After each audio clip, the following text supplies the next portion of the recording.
Hello, everybody. Welcome back to my daily journal series. Now, this episode, I had to do a recording of my sleep session this morning. Actually, no, not my sleep session. Well, I don't know if I did my sleep session this morning. We'll find out. But I wanted to do a recording of me transferring islands, whether I did my sleep session or not. I just wanted to make sure that I got it captured on video, because it's kind of exciting transitioning into the Halloween week. Because, I wanted to see what berries I'd roll. And, it kind of pivoted my plans for the week, and we'll get to that once we really discuss all things considered. 8 hours and 36 minutes of sleep, got that 100 sleep score. Looks like a snoozing graph. I forgot what I actually got, though. We'll see. Hey, it was snoozing. I was right. I should try to remember what I catch in the mornings, but honestly... Oh, wait. I didn't actually catch anything yet. At least I don't think I did. Maybe? Did I? I don't know. Wait, I guess this is my sleep session, so yes, I did. I don't know where my head's at. Anyway, 8 Pokemon. Yes, I remember now. I saw a new Ampharos sleep style, which Ampharos is one of the few Pokemon that I did not have at all in my sleep decks before this point. So not just a new sleep style, but a new sleep dex entry. And it's a 2-star as well. As you can see, brand new Pokemon registered to the dex. I've got a lot of them now. I must be getting close to having the whole dex filled of different types of Pokemon. Obviously not in terms of sleep styles. There are so many sleep styles in this game.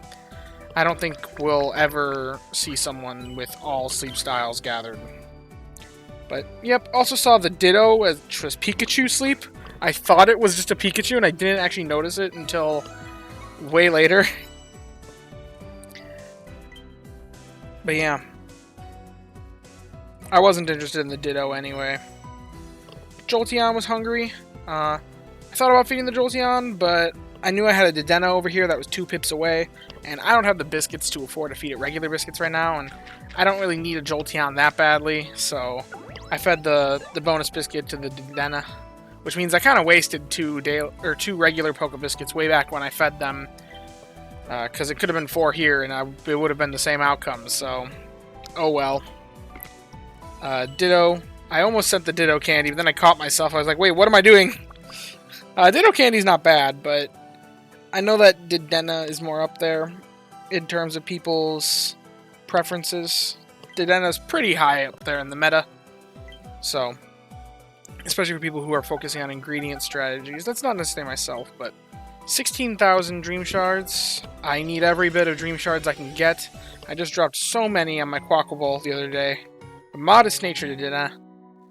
I think Modest is ingredients up, speed down. Yep. And lots of ingredients specialty sub-skills, so he's terrible. I did eventually transfer him. But yeah. Interesting Snorlax this week. We'll see in a minute. Yeah, I remember why I did that. It's that I don't have to go back in and collect the bonus candy upon seeing transferring.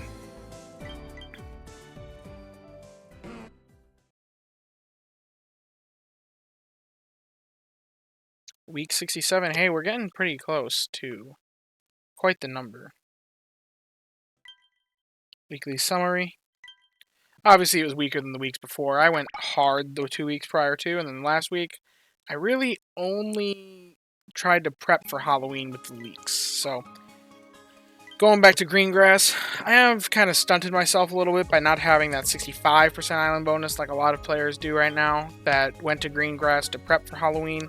I'm not too interested in this week. I think it's a nice boost. I definitely do appreciate the bonuses. But, Curries, and we got Dark-type Berry and Flying Berry. That's interesting for me if you know my account. If you know my Pokemon, if you've been a long-time follower of the channel, then you'll know that I have a Pokemon that is really good for Curries, happens to have Dark-type Berry, and has Berry Finding S as an ingredient specialist. It's also pretty good at it. Now, just off that description, even those that don't follow the channel that often might still know what it is. But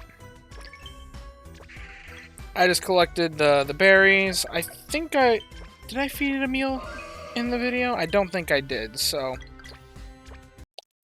you can kind of tell what happened there. It was just a regular morning. For the most part, collected berries, and started the week off right, but I did swap around the team quite a bit. because, well, not too much, honestly. However, my plans have shifted to something that's honestly technically weaker, but it's also temporarily weaker because meals will level up as the week goes on, and then running the higher tier meal should theoretically eventually make it that what I'm doing is more powerful. And here is the star of the show, Tyranitar. My T-Tar is a pretty insane T-Tar. He's got great ingredient finding sub-skills, and he's got berry finding S. So rolling that dark type berry with the curries. If you know anything about this whole thing, Ninja Curry. I stockpiled a boatload of leeks last week. I've got leeks for days because I was prepping to use 15 per meal, as if I was making ninja salad. So I prepped enough for 45 per day. This meal only takes 12, so I've got leeks covered. My Gengar makes mushrooms. This Tyranitar makes plenty of soybeans right now, because interestingly, at level 60, he starts to make the sausage here, but then he'll be cut back on soybeans a little bit, so I don't need him as much. Or I will need something to supplement him in terms of soybeans. The long-term goal here is to run the Tyranitar along with my Quaquaval. They both produce a little bit of soybeans on the side, while Quaquaval makes the leeks, and Tyranitar makes the sausage, and Gengar is just in there providing extra berries and sausage, and mushrooms to finish out the meal. So the idea is to try and cover this meal, very high tier meal, in 3 Pokemon, 2 of which have Berry Finding S, and 2 of which have Helping Bonus. That's going to be very powerful, because then I can just run another Berry Specialist, and then the Healer, and it's great. But it works for now, because this Tyranitar isn't at the point where he's making sausage yet, so he's making enough soybeans without the Quaquaval aiding him. So he's making the soybeans. I have the leeks stockpiled up. The mushrooms are being made by the Gengar, which I was going to run this week because it's Halloween week. I'm going to have plenty of mushrooms. And the only question is the sausage. Now, I don't have a way to reliably make 27 sausage a day as what I would need here without severely cutting back, but I noticed, I can make the Ninja Curry 2 times a day, and I have so many leeks stockpiled up that I should be able to make the spicy leek curry with the little bit of herbs that Gengar makes, especially since that's boosted this week by the event. So I went with the abnormal strategy of my Tyranitar is making enough soybeans in the day. As you can see, I have a bonus of 15, excess of 15 per day with this lineup. So I was like, what if in the night I ran an ingredient specialist that makes sausage? Just to get that little bit of extra sausage. Because 9 sausages per meal isn't really that much. That turns up to only 27 a day. And if I want to make it 3 times a day, if I'm only making it 2 times a day because I'm making the spicy leek curry once, then I really only need 18. Which you can easily get in one Pokemon's inventory just overnight.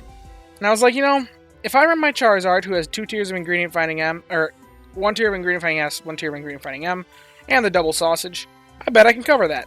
And sure enough, I can.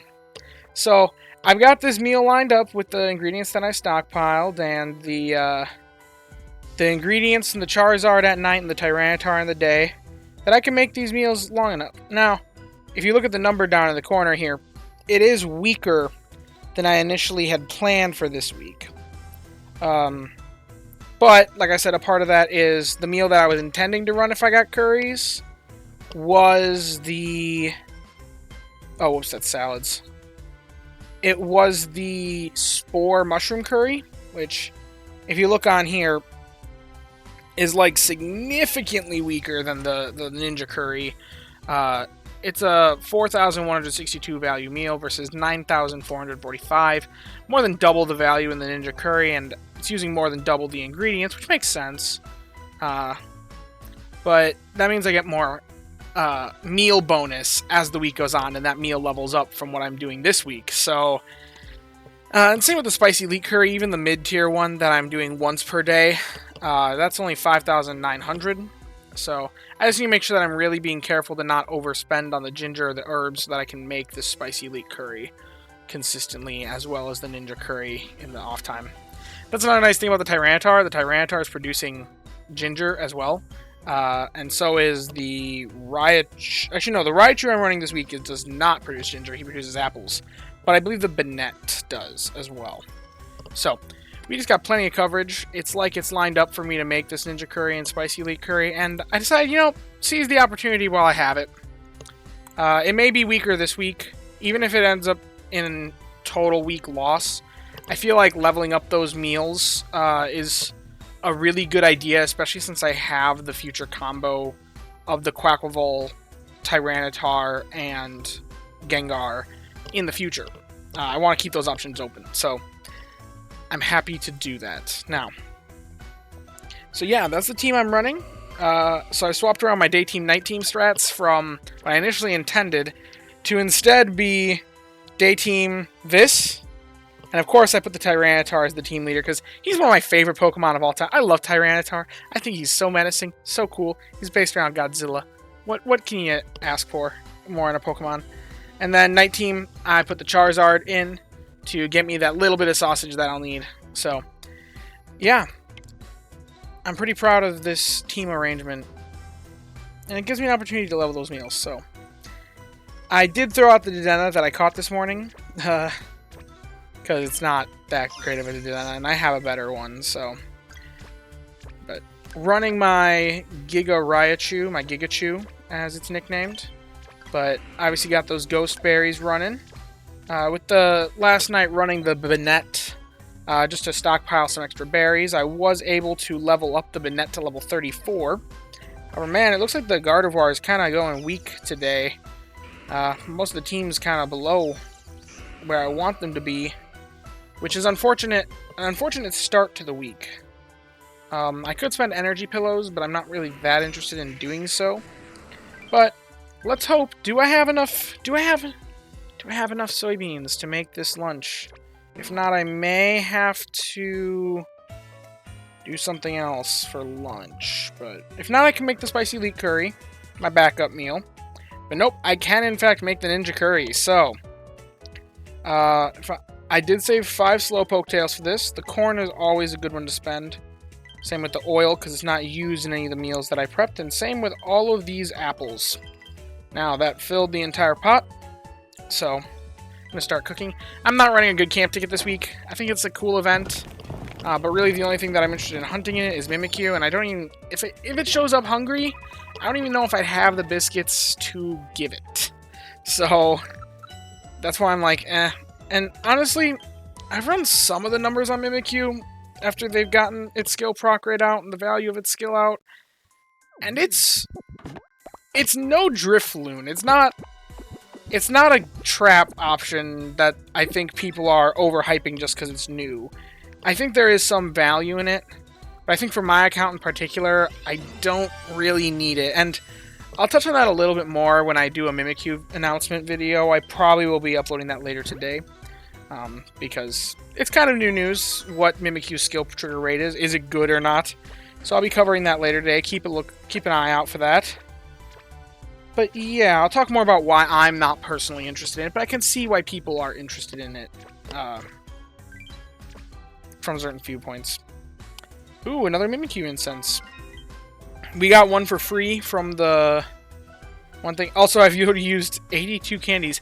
That was to level up my Banette and my Tyranitar. They were both within range to level up again, and I was like, yeah, I might as well. They're berry specialists. The Tyranitar isn't technically a berry specialist, but he has Berry Finding S, and given that he's favorite berry this week, every level's worthwhile on the Tyranitar right now. So, I invested in them, leveled them up.